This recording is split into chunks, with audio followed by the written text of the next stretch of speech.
Look, he's still talking to that cowboy. One peach soul glad, shaken, not stirred. You're awake. How do you feel? Well, fork me. You must be that Stellaron they were talking about.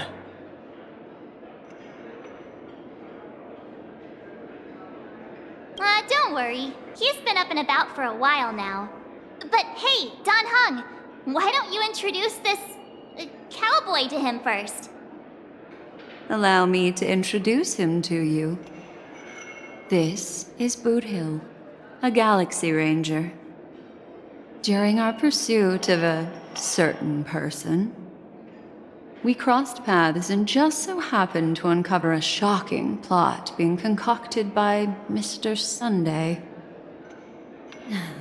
Which is why we sought you out, to help the Astral Express save the world together. No need for thanks. The Galaxy Ranger's principle is correct every injustice one sees. That's how you lot in the Cienjo put it, right, Don Hung? More or less. Wait, hold on a sec. This is the first time I'm hearing about this certain person. Who are you chasing? And why would that lead you to the Express? Good question. It's, who was it again? Don Hung. Do you remember? No, that ain't it. I just can't seem to recall. Weird.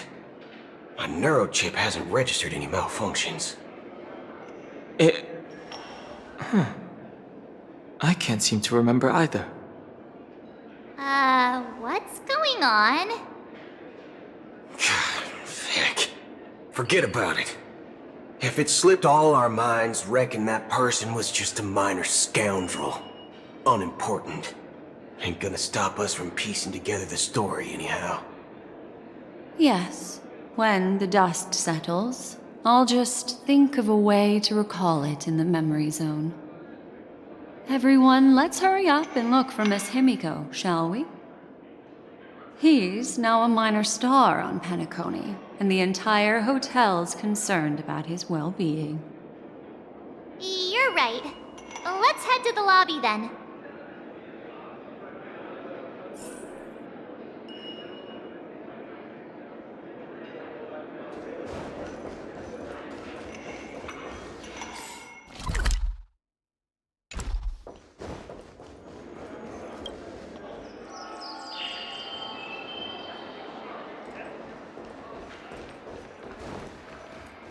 Look, they're with the... That's all right.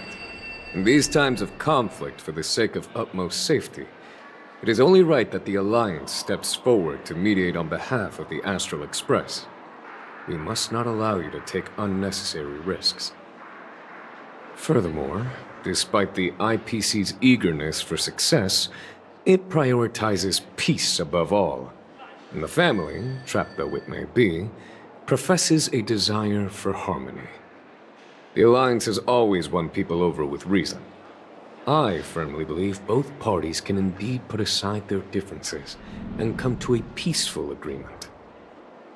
The General possesses a deep understanding of the greater good. With the Cienjo Alliance mediating, peace for Penacony is within reach. You flatter me. But ultimately, it's been all down to the Express. Without your efforts, this sweet dream paradise would have been claimed by the last remnants of order before there was even a shot at peace. Well, would you look at that? Here comes the big hero.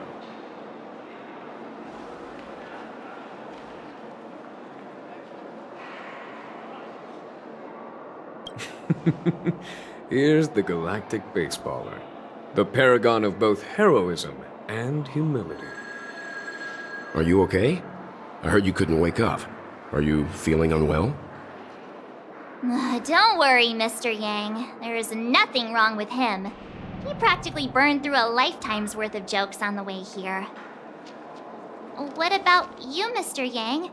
I heard that even Miss Robin wasn't spared, and that guy locked you both up. It's a long story.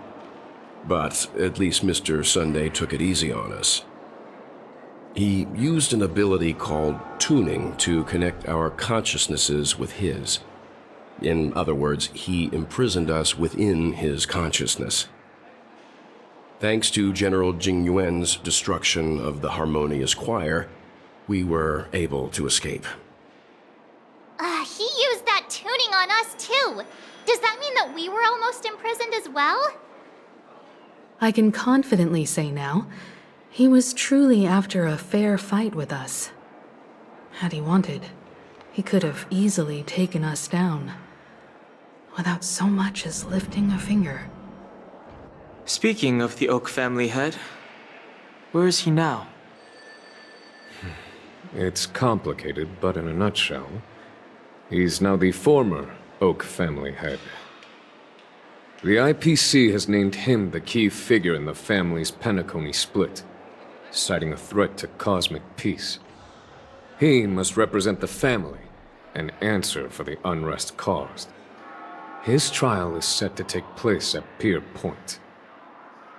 The family quickly labeled him and the remnants of the Order as enemies, declaring the turmoil an internal rebellion. This move effectively barred the IPC from intervening in family affairs on both moral and rational grounds.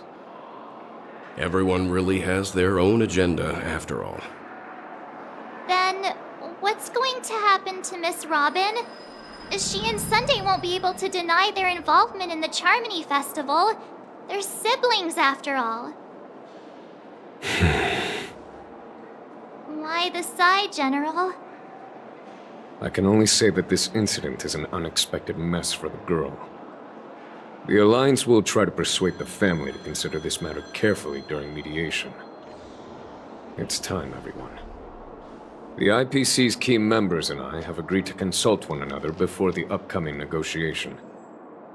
Do any of you wish to sit in? Given the General's invitation and the matter's significance to the universe, the crew will naturally accept. However, if the IPC has any reservations... Why, of course you're welcome. They've mentioned that your team is a trusted ally of the IPC in Penacony, so there's no reason not to welcome you. Besides, if there can be reliable observers from the Astral Express present, discussions will go more smoothly. So, what do you all think? Well then, we shall oblige. I'm kind of allergic to those types of situations. I think I'll just head back to my room and start packing. Not to worry. Himiko and I will take care of things. I'm afraid I'll also have to return to the Express first. The conductor is worried about us. It's best I go and explain the situation. Thank you. What about you, hmm? Will you join Welt and me? Or have you got other plans?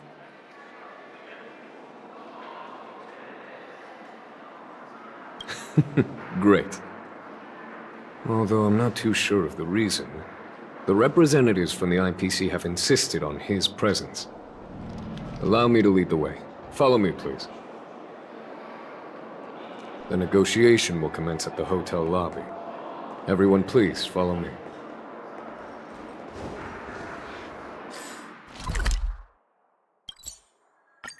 Mr. Aventurine and Miss Topaz are here too. Oh, and who is that over there? The Intelligentsia Guild's Dr. Ratio.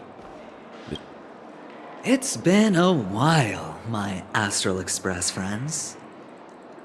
I would also extend my sincere thanks to you, General of the Lawfu. The presence of everyone here assures that the talks will likely reach a conclusion that satisfies all sides. Oh. Looks like everyone has come with expectations. Care to share? Of course. Topaz, if you please. Sure, leave it to me. In summary, it's good news. After much deliberation from the Strategic Investment Department's council, the absolute majority of members have agreed to the following resolutions. In light of long-term considerations for interastral peace, and by authority of Pierpoint HQ, the Strategic Investment Department, on behalf of the Interastral Peace Corporation, will permanently relinquish its claim on Penacony sovereignty and offer unconditional support of the family's rebuilding efforts on Penacony. Now that's something. All in the name of peace. That's our motto. Has the IPC finished sharing all its thoughts? Then it's our turn. The Guild, much like the Genius Society, has taken a keen interest in the recent calamity in Penacony. Ultimately, both parties have agreed to a comprehensive collaboration, offering technical support for the reconstruction of Penacony. The floor is yours for the finer points, Mr. Screwlum. Enlighten us, please. Organic life's unrelenting search to understand the realm of inner spirituality is something I both admire and envy. Inorganic life has no mechanism to evoke dreams. But when my mechanical impulses are activated, my inspiration circuits will start to operate, and I will enter a state defined as imagination. Every time, within the realm of imagination, there emerges a fire from the shadows.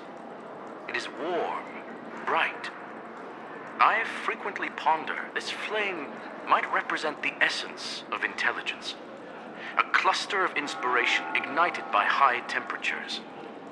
The future direction of the universe may well lie within it.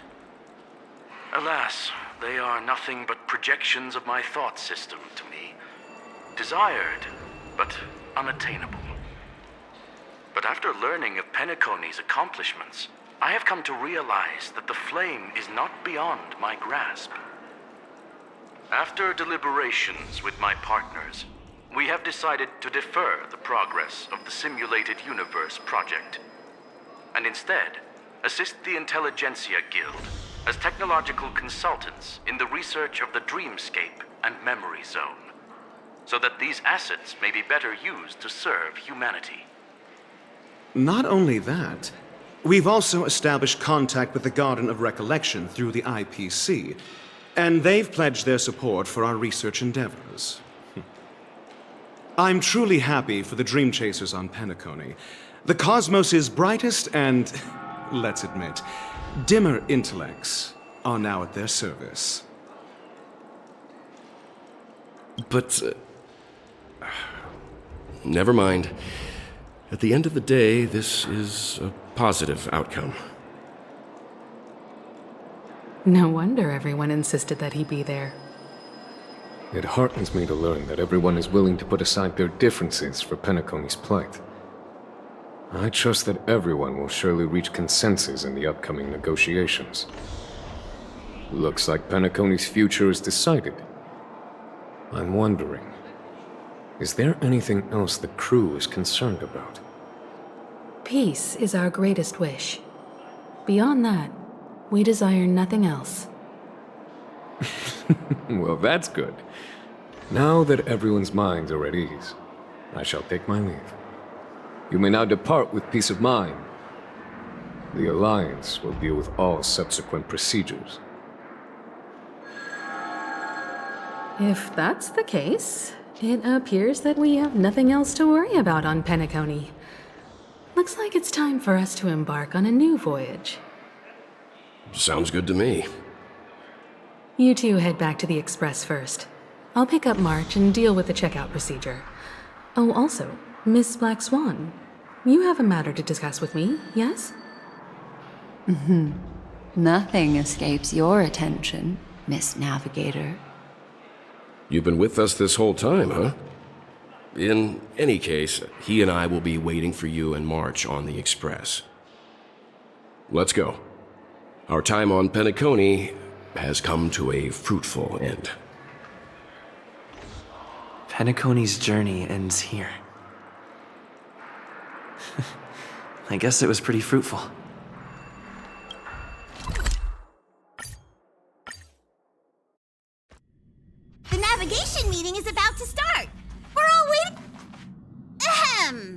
Looks like everyone's present. Let the navigation meeting commence then. This a meeting to decide our next stop? How we doing this? By show of hands. Hold your horses, cowboy. It's for those to decide.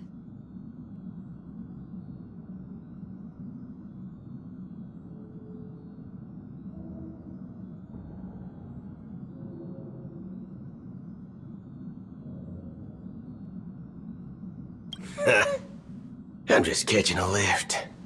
Don't sweat it. Allow me to explain. Mr. Boothill and Miss Black Swan submitted a request to temporarily travel with the Express for their own personal reasons. As you all may know, the Astral Express never declines any passenger whose heart yearns for the distant stars. Therefore, they will be traveling with us for a while until they reach their destinations. Whoa, the Express is going to be much livelier now.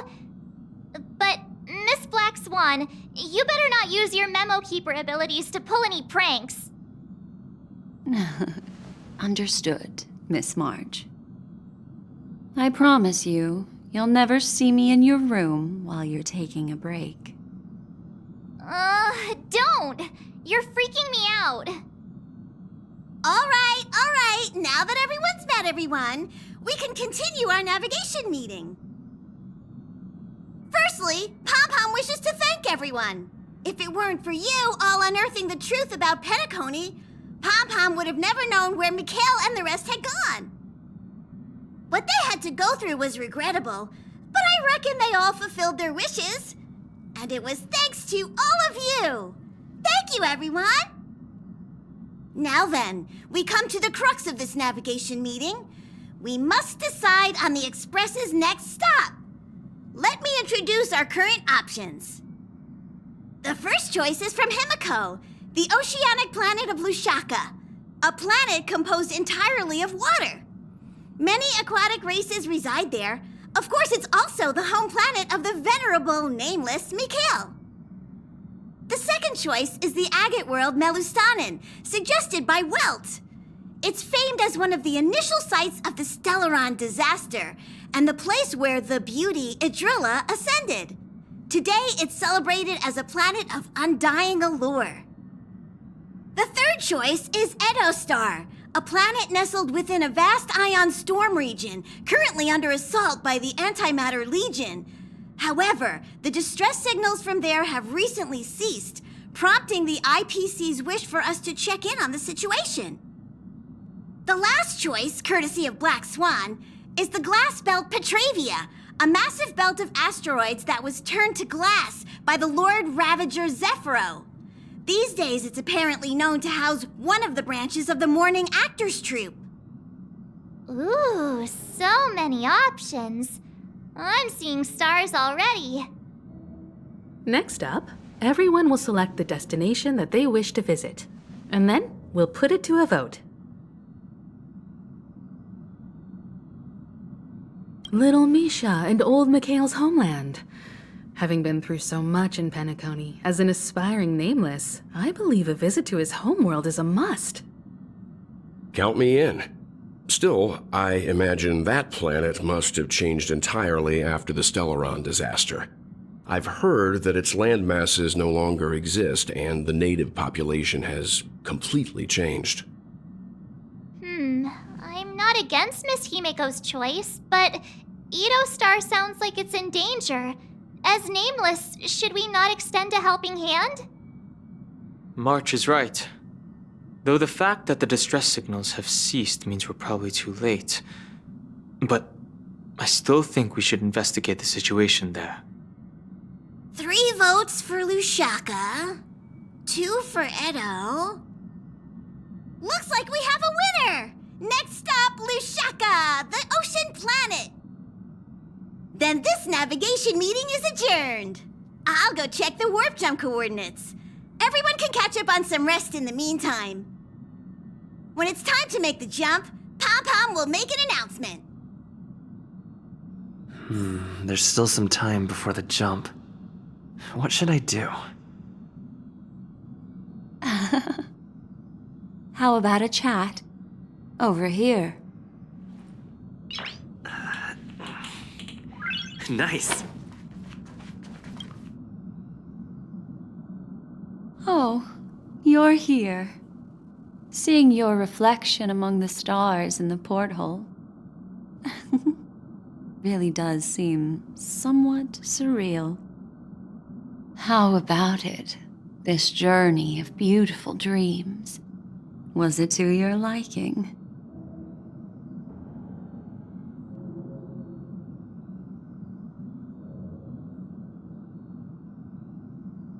I can feel your obvious excitement.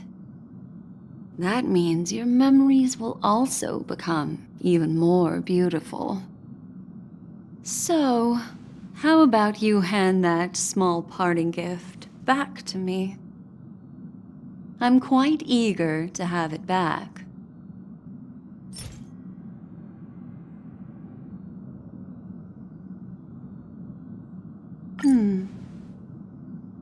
Oh?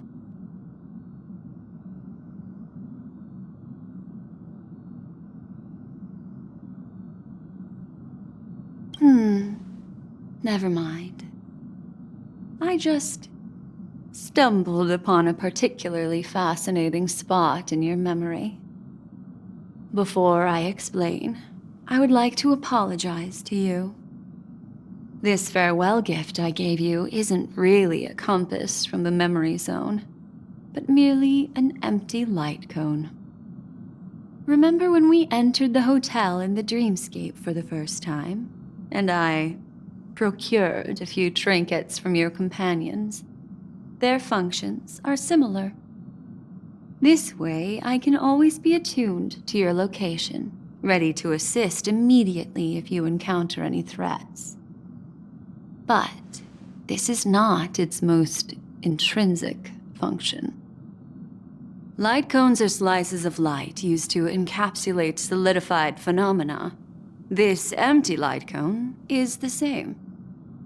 It can etch your memories in their most vivid form, and then allow me to admire and manipulate them, turning them into unique mementos. All the world is born from the power of mind and soul, and that power is memory. To prevent ourselves from being forgotten by the world, we must make the world remember us, or use our memories to recreate it. Life, seemingly vast, offers but a scant collection of impactful memories. Some joyful, some sorrowful, some light, some heavy. But you are different. Memory is a reflection of the future. Within that reflection, I see your unparalleled worth. You have the power to craft memories that can captivate the world.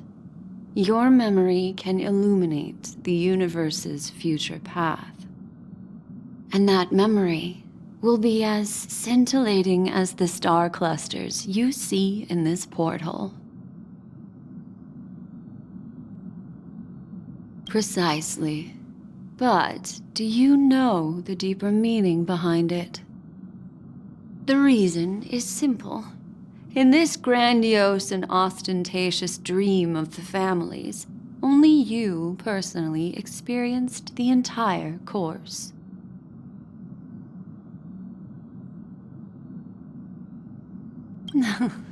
Patience, my friend. I will reveal the answer to you, but that time is not now. Turn around and take a look at your friends. Every one of them is reveling at the arrival of their next destination, all filled with hopes and expectations of their own present and future. Revealing everything at this moment would be a bit of a buzzkill, wouldn't it?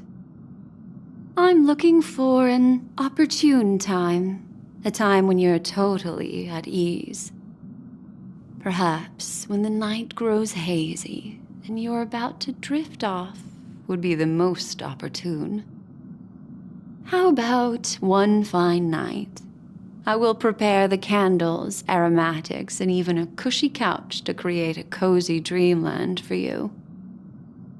And then I will tell you the answer in the form of a little bedtime story to lull you to sleep. Ahem. Hi. Hello. Attention all passengers. The express is about to make the jump. Please be seated and hold on. It looks like we're finally about to set off. There are countless gleaming memories out there waiting for us. Why don't we just leave it at that for now? That's right. As a small token of compensation for playing that little trick on you with the empty light cone, I will gift you with some words. They hold great significance to me. Life is akin to a winding labyrinth where memories serve as our sole companions. You'll remember these words dearly, won't you? In the year 2158 of the Amber Era, the first year of the new epoch, the universe resumed its intended trajectory. The kindling of conspiracy smoldered in Penacony, the land of the dreams. Failing to erupt into a blaze, it instead flickered briefly on Klapoth's anvil, before vanishing in the blink of an eye. The dead and those fated to die remain in their eternal slumber, while the living find solace in deep sleep. All clamored in a cacophony of silence, and then went about their own ways. The cosmos emanated a vitality characteristic of a new era, all for the modest price of a brother and sister's mild grief. Babies are born as stars extinguish. The silver rail unfolds. The story of the Astral Express comes to a close, yet it also embarks anew. Time marches forward, heralding the arrival of a new chapter in the history of trailblazing expeditions.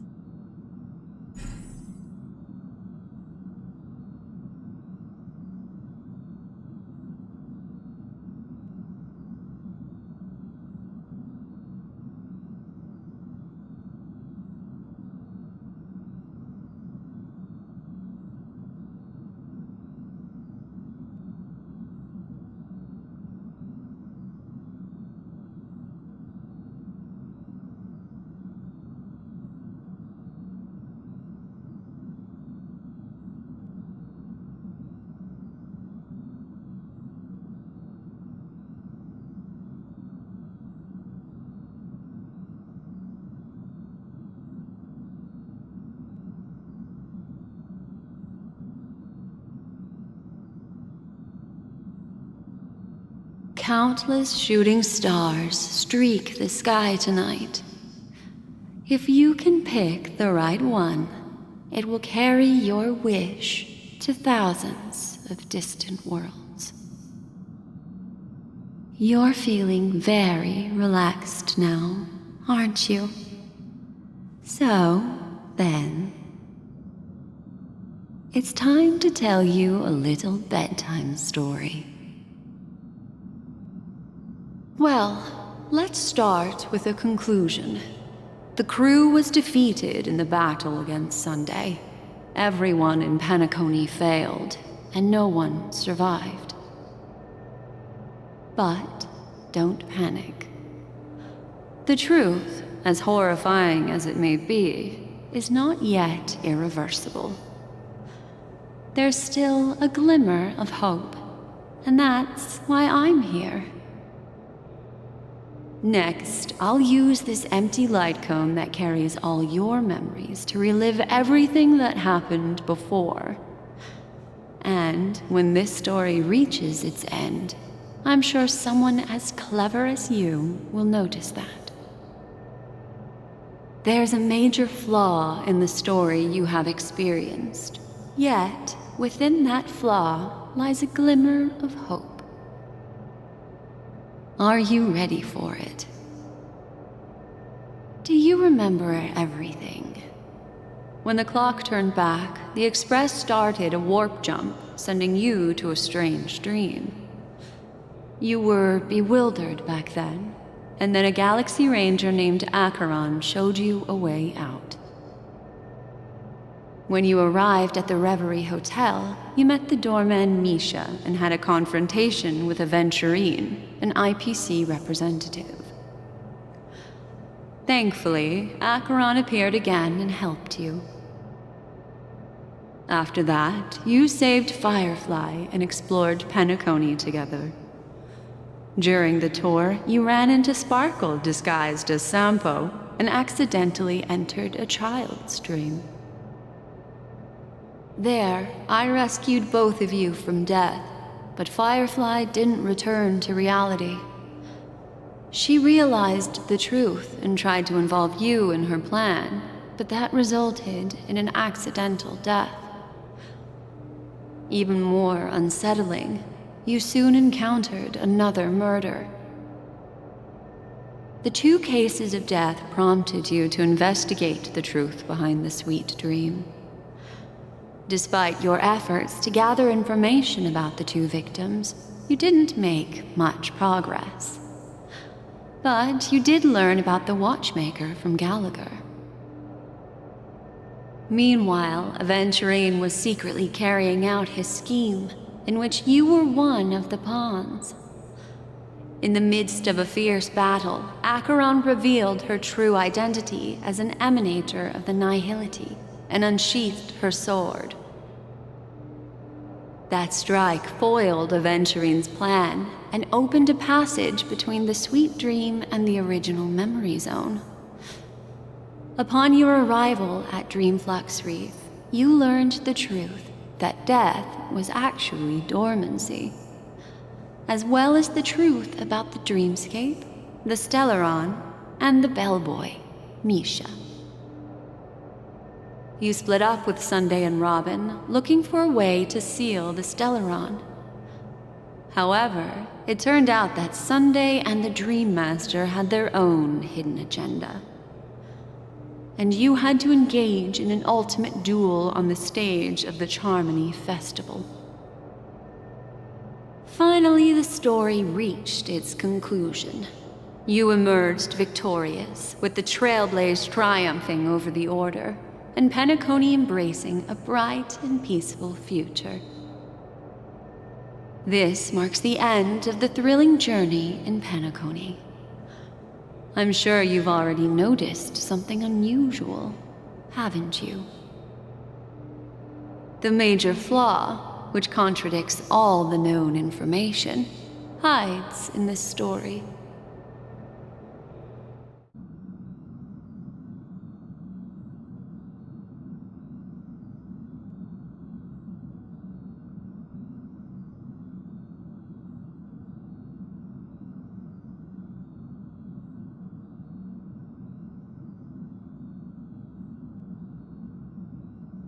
It is true that Gallagher is a history fictionologist, but he didn't lie in this matter. In addition, death and dormancy do arise from the same concept, don't they? This is not the fatal variable in your adventure. Take your time and think it through.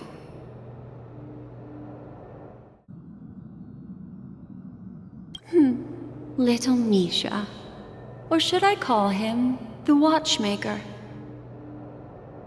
He's only a segment of memory in a dream bubble, but his ambition for the Trailblaze led him to leave the bubble and embark on a grand adventure in Penacony. While Misha is a rather special memory zone meme, and he was granted power by the Trailblaze, there's still one thing that he shouldn't be able to do. A life born in the memory zone could never manifest in reality. So, why did he appear in the Reverie Hotel in reality? The answer is simple. He is the one fatal variable that contradicts all our known information. This means that you, who wholeheartedly believe in this memory, are still trapped in the dreamscape at this very moment. Wake up, sleepyhead. Break free from this eternal dream and return to the real world. We'll find our answers there. The train is about to make the jump. 5, 4, 3, 2.